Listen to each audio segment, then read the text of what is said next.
నా పేరు వెంకటరెడ్డి అండి. నేను ఎన్బిటి నగర్ వాసిని. ఎన్బిటి నగర్ అంటే ఎక్కడ? 2/12 బంజారా హిల్స్ ఎన్బిటి నగర్.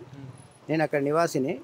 నేను నా అవసరం నిమిత్తం ఒక ఇల్లు కట్టుకుంటుంటే నాకు ఇక్కడ లోకల్గా మాకు పర్మిషన్ లేదని చెప్పి మా ఇల్లును కూలగొట్టేసారు. 2016 నుంచి ఇప్పటి వరకు మేము రెంటింట్లోనే ఉంటున్నాము. మాకు ఏదో ఇల్లు లీగల్ చూపించి మాకు ఈ ప్రాబ్లం ఉంది, ఆ ప్రాబ్లం, మీ ల్యాండే మీది కాదని చెప్పి మమ్మల్ని నానా ఇబ్బందులు పెడుతూ ఆ రోజు నుంచి 2016 నుంచి ఇంతవరకు కూడా మేము రెంటింట్లోనే ఉంటున్నాం. మేము మా ఇల్లు కాదని చెప్పి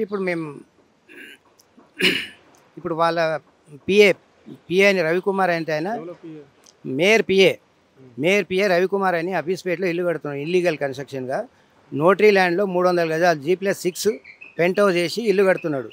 ఒక మేయర్ కింద ఉంటూ అందరు అధికారులను భయపెట్టిస్తూ ఏమని అంటే మేము కంప్లైంట్ ఇచ్చి 2 నెలలు అయినా కూడా ఇంతవరకు చర్య తీసుకోకపోతే మేము హైకోర్టు నుంచి ఒక లాయర్ని పెట్టుకొని పిటిషన్ కూడా వేసినాం. ఇంతవరకు ఎలాంటి చర్య తీసుకోలేదు.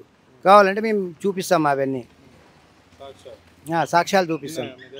ఉన్నాయి. ఒక 2016లో నా ఇల్లు కూలగొట్టారు. ఒక 2016 డేట్ చూడండి, ఫోటోలు 6 పేపర్లు కూడా వచ్చింది. వాళ్ళు ఎందుకంటే మంచి స్థాయిలో ఉంటూ ఎప్పటికప్పుడు పార్టీలు మారుస్తూ పెద్ద ఆయన మంచి పార్టీలో మారుస్తూ ఎక్కడ స్టాండ్ ఉంటుందో అక్కడ పోయి కూర్చొని పెద్ద ఆయన కేశవరావు ఇంకెవరు ఆయన పార్టీలు మారుస్తూ అప్పుడేమో ఆ ముఖ్యమంత్రి పక్కన కూర్చున్నాడు, ఇప్పుడు ఈ ముఖ్యమంత్రి పక్కన కూర్చున్నాడు. ప్రజల డబ్బు అంతా వృధాగా చేసి ఆయన ప్రభుత్వ సలహాదారు అనడానికి కూడా మాకు సిగ్గేస్తుంది. మా ఇంటి పక్కకు ఉంటే మేము PCC అయినప్పుడు మేము కూడా పోయి సన్మానం చేసినాము. ఇంటి దగ్గర ఉన్న వాళ్ళకి ఎవరికైనా ఇంటి వెనక ఇల్లు కట్టామని కూడా ఇబ్బంది పెడుతున్నారు. వాళ్ళు 30 గజాల బోరింగ్ చేసుకుంటే కూడా వాడు పోయి పర్మిషన్ తీసుకొని MR ఆఫీస్ పోతే వానికి ఏం చెప్తున్నారు, పలానా వ్యక్తిని కలువు, పిఏని కలువు, లేకుంటే నీకు పని కాదని చెప్తున్నారు. అలాంటి సిచ్యువేషన్ మాకు అధికారులు చెప్తున్నా, ఆఫీస్ MR ఆఫీస్లో చెప్తున్నారు. నేను దాని ప్రూఫ్ కూడా ఇస్తాను మీకు. బస్సులో పోయి పిఏ రవికుమార్ కలవమని చెప్పి 30 గజాలు ల్యాండ్ ఉంది. రవికుమార్ అంటే ఎవరు? మేయర్ పిఏ అని ఈయన చేసే లీలను సరిపోక అఫీస్పేటలో ఇప్పుడు ఇల్లీగల్ కన్స్ట్రక్షన్ చేస్తుండు. 300 గజాల్లో మేము కంప్లైంట్ చేసి కూడా 2 నెలలు అవుతుంది. ఇంతవరకు ఏ చర్య తీసుకోలే. మేము విజిలెన్స్లు ఇచ్చినాం, మున్సిపల్ కమిషనర్కి ఇచ్చినాం, లోకల్ ఏరియాలో టౌన్ ప్లానింగ్కి ఇచ్చినాం, అందరికి ఇచ్చినాం. ఎవరు కూడా చూస్తే మేము తీసుకుంటాం, యాక్షన్ తీసుకుంటాం అంటే మాకు బేజార్ వచ్చి మేము లాయర్ని పెట్టుకొని హైకోర్టు నుంచి కూడా కేసు ఫైల్ చేపించినాం. ఇంతవరకు ఇల్లు కూలగొట్టుకోరు అంటున్నావు, మళ్ళీ మాకు పర్మిషన్ ఇస్తలేరు అంటున్నావు. మరి వాళ్ళు ఎట్లా కట్టుకుంటున్నారు, వాళ్ళకి ఎట్లా పర్మిషన్? అదే సార్, మాకో న్యాయం వాళ్ళకో న్యాయమా? ఒక మేయర్గా ఉంటూ ఆయన పిఏతోనే ఇల్లు కట్టిస్తున్నారంటే ఇంకా ఎన్ని చేస్తున్నారు వీళ్ళు? ఎవరికి అవకాశాలు ఇస్తున్నారు? పేదవాళ్ళు చచ్చిపోయినా పర్లేదు, వాళ్ళు మాత్రం వాళ్ళ ఇల్లు బాగుండాలా, అలాంటి పనులే చేస్తున్నారు. ఇప్పుడు మా 2/12 కూడా ఆయన చేయని అరాచకాలు లేవు.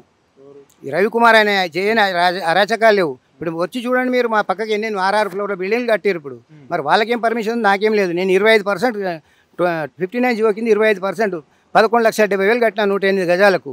అయినా మాకు న్యాయం జరగకుండా నీకు అది ఉంది, ఇది ఉంది, ఆ ప్రాబ్లం ఉంది, పర్మిషన్ లేదు అని చెప్పి మా మీద కోర్టుల కేసు అక్కడ ఇక్కడ వేసి, ఎక్కడ పోయినా అక్కడ కలెక్టర్ పోతే అక్కడ ఫోన్ చేసి ఇది ఫైల్ పొందుకు పోవద్దని చెప్పి చేపిస్తున్నారు.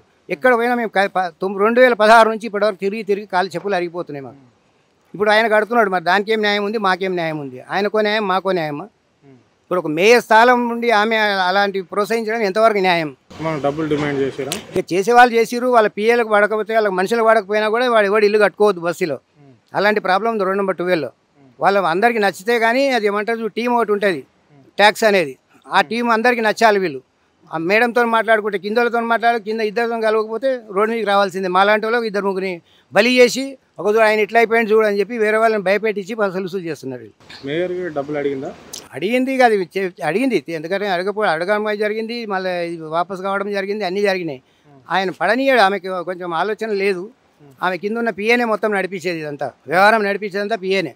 ఏమున్నా ఆయనకు తెలియకుండా ఏం జరగకూడదు. అక్కడ ఏం జరిగినా కూడా ఆయనకి ఎన్ని ఉన్నాయి, ఆయన కూడా ఉన్నాయి ఇల్లు. అరే ఆయనకో న్యాయం, మాకో న్యాయమా? మేము కూడా ఇప్పుడు మేము అక్కడ 30 ఏళ్ళ నుంచి అక్కడ ఉంటున్నాం. మేము 59 జీవో కింద 25% కట్టినాం మేము. అది కూడా 108 గజాలకు 11,70,000 కట్టినాం మేము. ఇక మా ఇల్లు ఎట్లా కూలగొట్టింది చూడండి. మాకేం పర్మిషన్ లేదు. స్లమ్లో నోటిఫైడ్ స్లమ్ ఇది.